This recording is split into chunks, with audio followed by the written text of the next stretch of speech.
Welcome to LFN News, a production of LFN Media, bringing you the latest in celebrity news, with specific analysis to keep you in the know of what is going on around you. To many, just the idea that R. Kelly could actually stay locked up for longer than a year based on mere allegations seemed surreal. More so in the so-alleged, highest democracy in the world, but yet, R. Kelly was wrongly arrested in July 2019, wrongly denied bail, wrongly charged and has now done way over 3 years in prison and is steadily closing in on the fourth come July 2023. It's indeed absurd to learn that our justice system is still this compromised, even in this era, and that an innocent man, that is only guilty of over-trusting the people he allowed to get close to him, could actually be unfairly kept in the coolers, over well-crafted allegations in an ugly, government-backed scheme. Well, nothing comes as a surprise anymore in this America of today, the only place where we see a TV documentary, with no single form of evidence, serve as a basis for an indictment and subsequent arrest of a man that gave his whole life to serving and entertaining others. Now, as we count down the years, although with hopes of an appeal that could see the king of R&B walk out free anytime soon, we can't hide our disappointment in the system that helped taint R. Kelly's name and subsequently ruined his career. It is one thing to force unfounded allegations on someone for the money and get away with it, but the idea that you could actually get government support while at it is appalling. Truth be told, R. Kelly's arrest came as no surprise to many, not even to many of his own fans. Well, it was not the first nor last time we were seeing a celebrity arrested over false accusations. In fact, we have grown to accept the American police as quick to act and slow to listen. Many such examples, where local police was quick to arrest, can be cited all around America, and yes, many will not be shocked hearing of such, but what must have gotten everyone wondering what a joke of a country we have become must be the fact that Kelly was actually sentenced to a whopping 30 years in prison. Yes, 30 years in prison for charges that, even if he was actually guilty of, which he is not, were way past their statute of limitations.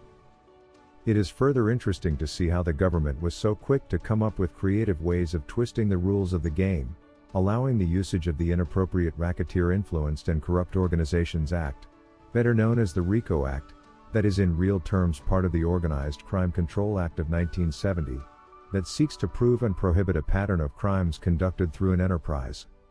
The key word here is enterprise.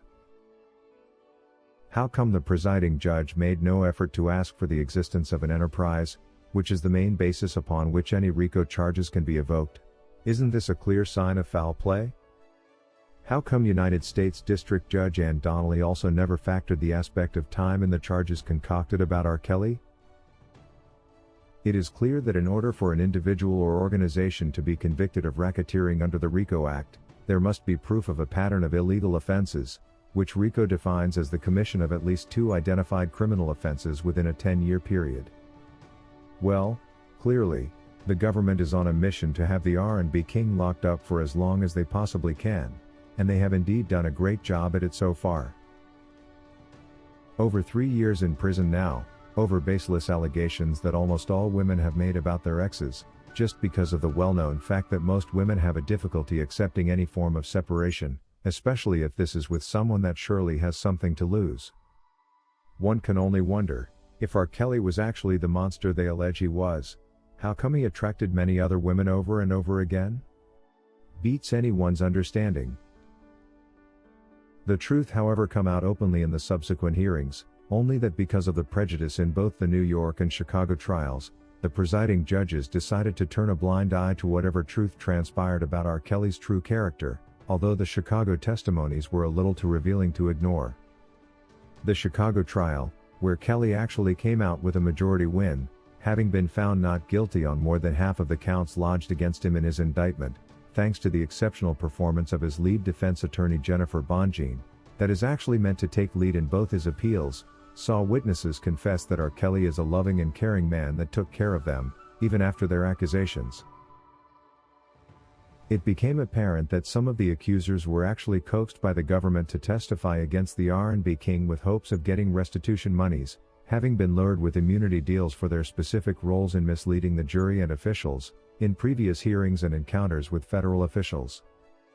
It came to the worst of some of the accusers even failing to make it to court, probably out of guilty conscience, and others practically being dragged to the courtroom after they could not take it with the lies that had been carefully rehearsed, to support a narrative that would incriminate R. Kelly.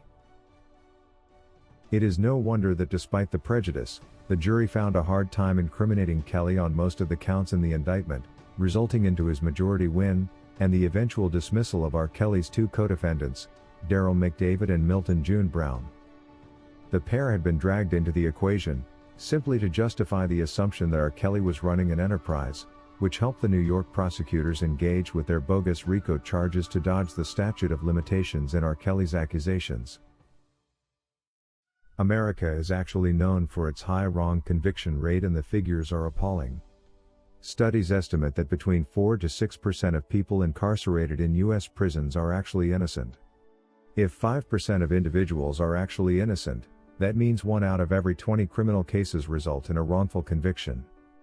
This is outrageous. But what is most disturbing is knowing that a celebrity that has contributed so much to the country and the world can actually be wrongfully incarcerated for more than 3 years, in an openly visible vendetta by selected individuals to ruin his life and career. Completely absurd.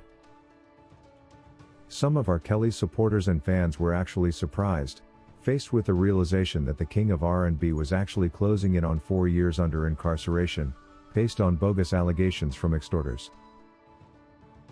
Cassidy says, "I can't believe it's coming to 4 years since R. Kelly was put in custody over these unfounded allegations. It's appalling to see just how deep our justice system has sunk. I feel strongly for my king R. Kelly. To build your success over the years and then lose it in a flash over the jealousy and greed of your competition must be a very painful thing. I just can't comprehend why the government would support such initiatives by others to bring down successful individuals and turn a blind eye to all the lies around it. But I do have hope that in the end, the truth shall come out and justice will prevail. And knowing R. Kelly for who he is, he still will rise up above the ashes and do what he does best, sing for the nations. Free R. Kelly." Evelyn says, "It is very surprising to learn that R. Kelly has indeed been unjustly locked up for all this long with no appeal in sight. Every wrong thing has been done to R. Kelly. He was denied bail when he was no flight risk at all. He went on to be sentenced to 30 years in prison, 30 years, as if he was a murderer of sorts, and now his appeal is being delayed over and over. He has done time over mere allegations with no concrete evidence, just because the government managed to hide under their so-called RICO charges, that even the least educated of us know they do not apply to individuals. But God never forgets his people. It may take years, but he will prevail, and in the end, he will be walking out free. God preserve R. Kelly." That's all we had for you today. Please let us know in the comment section below what you think of the fact that R. Kelly is closing in on 4 years behind bars. We value your honest opinion. Thank you for watching LFN News, a production of LFN Media, giving you another view of issues at hand.